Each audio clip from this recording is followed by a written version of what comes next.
In Sahih al-Bukhari, the Messenger sallallahu alaihi wasallam informs us, from the previous generations, there were 3 people. On one occasion, they went out. As they were out, a storm came, so they took shelter in a cave. As they were in the cave, a boulder came and blocked the entrance to the cave. They couldn't come out. So they all realized that it's only Allah subhanahu wa ta'ala who can save us from the affliction we are currently in. So they start to make dua. As for the first person, he says, "Oh Allah, I had elderly parents. Every time I would bring milk, I would make sure that nobody drank before them. On one occasion, I came home with the milk and they were asleep. I didn't want to wake them up and I didn't want anybody to drink before them. So I waited and waited and waited until they got up and they then drank the milk." He says, "Oh Allah, if I did this deed solely for your sake, help us in the affliction we are in." And the boulder moved a little bit. Notice how this person was good to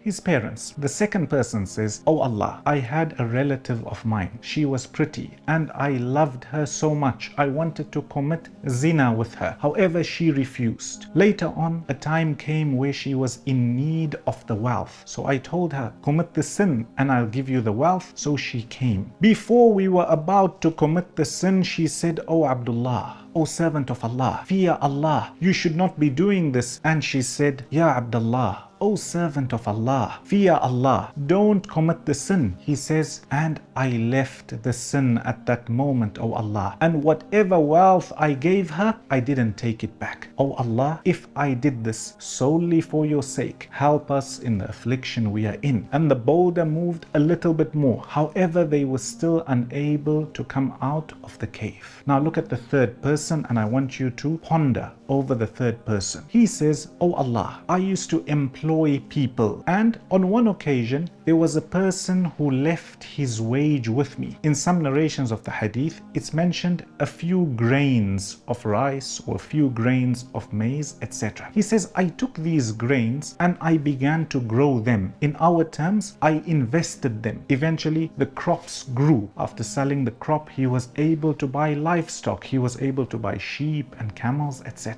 Eventually, years later, this person who used to work for him came and he said, 'O servant of Allah, fear Allah and give me that which is mine.' And he replies and says, 'All the wealth that you see in this valley between the 2 mountains, the livestock, the sheep, the camels, etc., it's all yours. It belongs to you." This person was amazed. He was shocked and he said, "Are you joking with me?" And he says, "I'm not joking with you. It's all yours." The person making dua says, "Oh Allah, he took all the wealth. He left nothing behind. Oh Allah, if I did this for your sake, help us in the affliction we are in." And the boulder moved and they were able to come out. Ponder over how the third person was an upright and honest employer. He didn't shortchange his people. He was just and fair, and in fact gave more to the person who worked for him. And when he needed Allah subhanahu wa ta'ala most, his dua was accepted. He called out to Allah, asking for the help of Allah, and Allah subhanahu wa ta'ala responded to his dua. Also an important point to mention when speaking about this hadith. Imagine you were the third person. The first two have made dua, the boulder has moved a little bit, and you're still unable to get out. If you had to make dua, what good deed would you have told Allah subhanahu wa ta'ala about? Do you have a good deed which you know you've done solely for the sake of Allah subhanahu wa ta'ala? If not, then this is your opportunity to have at least one secret good deed between you and Allah that nobody knows about, because a time will come in this world or the next, in the hereafter, where you're most in need of the help of Allah subhanahu wa ta'ala. And bi'idhnillah, due to this good deed you carried out with full sincerity, solely for the sake of Allah, you'll find that you will be helped bi'idhnillah.